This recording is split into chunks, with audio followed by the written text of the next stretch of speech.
Hi everyone, and welcome to this trust presentation number 4, where we will now be looking into the opposite of express trusts, which are implied trusts. So our learnings are going to cover the types of implied trusts, what they actually look like and why they come about, and we will also be looking at the differences in formalities between express trusts, which we have previously studied, when we compare them to the formalities of implied trusts. So let's get going.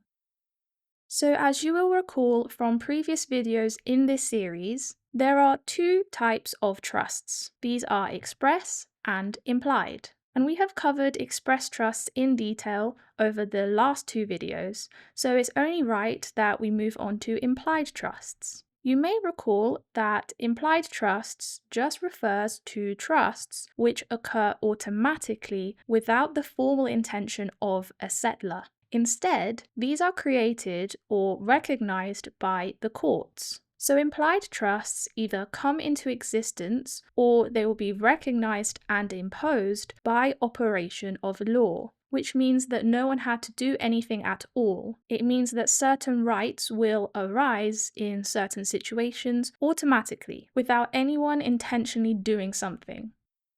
I've missed doing my usual definitions at the start of a presentation, so forgive me, but I have some law definitions for you so that we can set the scene for the rest of the presentation. So let's look at the law definitions of the word implied. The first one is, this word is used in law as contrasted with express, i.e., where the intention in regard to the subject matter is not manifested by explicit and direct words, but is gathered by implication or necessary deduction from the circumstances, the general language, or the conduct of the parties. So I highlighted contrast because I really want to make it a clear point that implied trusts are the direct opposite of express trusts, really because there is no explicit intention required, and instead this is implied through the situation, so the type of language used and the conduct of the parties. So keep this firmly in mind as we move forwards. Another definition states that implied means 1. Not directly or clearly expressed, communicated only vaguely or indirectly. 2. Recognized by law as existing inferentially. So you can see again, these are focused on the indirect interpretations of words or actions. So if you watched the What Are Trusts presentation number 1, you would remember that we touched on subcategories or types of implied trusts, and we discussed that these were resulting and constructive trusts.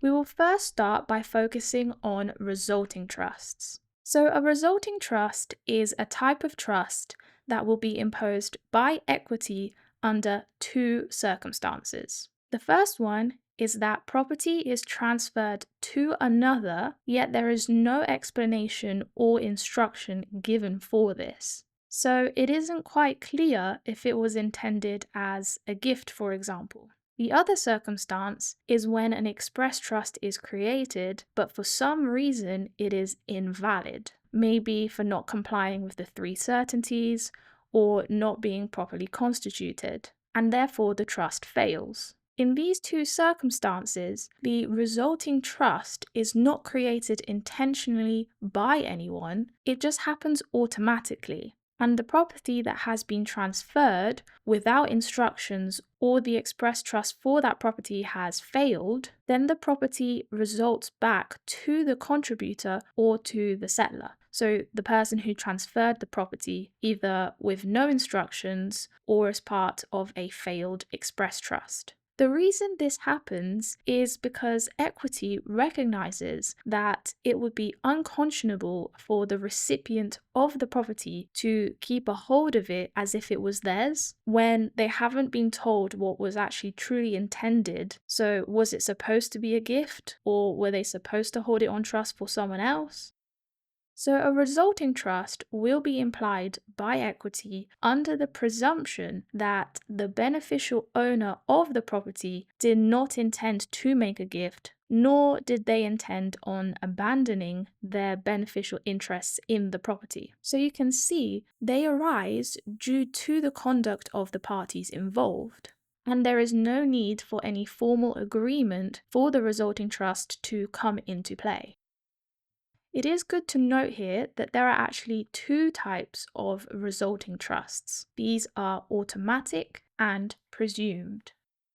So, automatic just refers to a resulting trust that arises when an express trust fails or the beneficial interest to some property is not fully disposed of to someone else. So, an example of how this may look is Jack has transferred £10,000 to a trust to fund a scholarship for someone. However, the trust does not declare a named beneficiary, so this fails the three certainties test, specifically the certainty of objects. So, the money will automatically return back to Jack under a resulting trust. In this case, not only did the trust fail for uncertainty of objects, but it also didn't fully dispose of Jack's beneficial interest in that sum of money because he didn't name someone who is supposed to have this beneficial interest pass to them.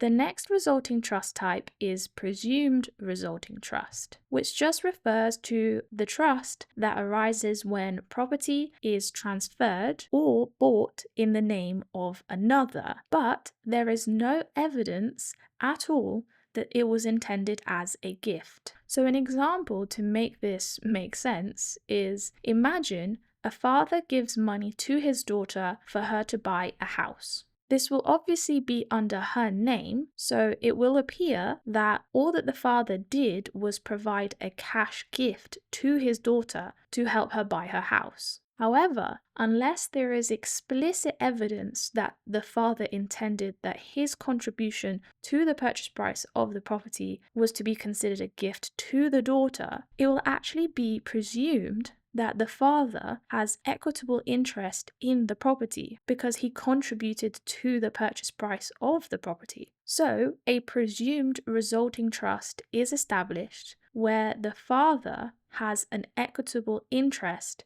in the home in addition to the daughter. However, as you know, with anything that's presumed, is that it can be rebutted if it's not the truth of the matters. So, if the father did intend his contribution as a gift in this example, then all he would have to do is declare that this was his intention, and therefore he wouldn't have an equitable interest in the property anymore. So yes, this type of resulting trust applies in situations where property is purchased in the name of someone else, or there is voluntary transfer of property without any explanation as to what that transfer should be treated as in the eyes of the law, or when no consideration or value has been provided for something, yet property has been transferred. It will be presumed that the lack of consideration causes a presumed resulting trust in favor of the transferor.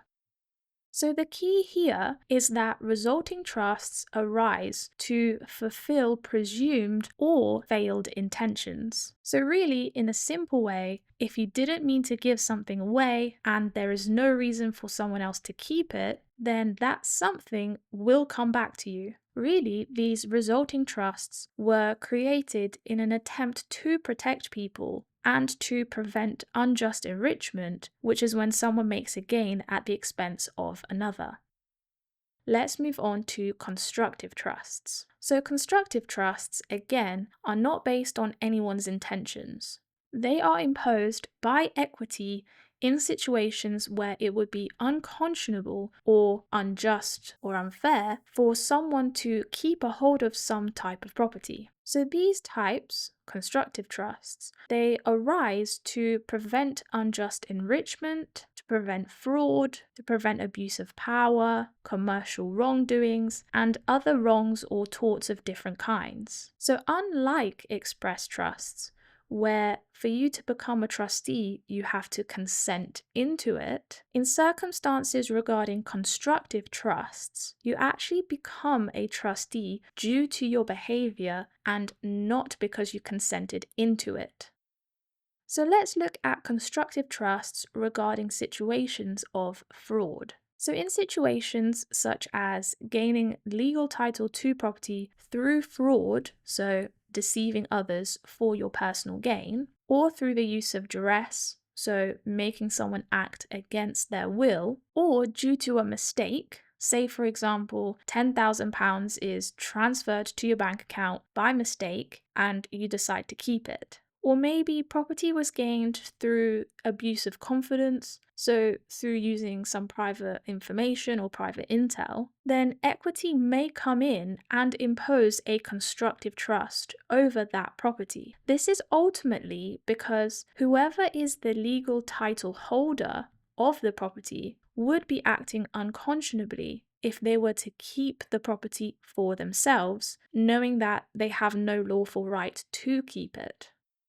So some case law that is really useful are these two. So first is the case of Westdeutsche Landesbank v. Islington LBC of 1996, which showed us that a constructive trust can arise when the conscience of the recipient of that property is affected. So this means that the recipient must first have knowledge that they received property wrongly. Because obviously, your conscience cannot be affected if you have no knowledge that you shouldn't have gotten hold of that property in the first place. The other case is the case of Chase Manhattan Bank v. Israel British Bank of 1981. So this case showed us that money which is paid by mistake becomes subject to a constructive trust the moment that the recipient has knowledge of the mistake. So when the recipient is told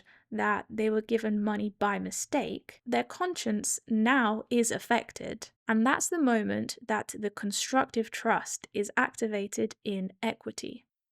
Now, constructive trusts applied to fiduciary roles. So a quick reminder that a fiduciary is someone who is bound to act in the best interests of someone else, which places the interests of the fiduciary below that of the individual that they are acting for. So in cases where a fiduciary or someone with a fiduciary duty makes a profit from their role as a fiduciary, so maybe through self-dealing or through a conflict of interest, then equity will swoop in and impose a trust over those profits, mainly because those profits wouldn't have been made by the fiduciary if it weren't for that position that they have. A few examples of fiduciaries include trustees, solicitors, and directors of a company. So the bottom line here is that a fiduciary must not unjustly profit from their role, because if they do, then those profits themselves become subject to a constructive trust for the benefit of another.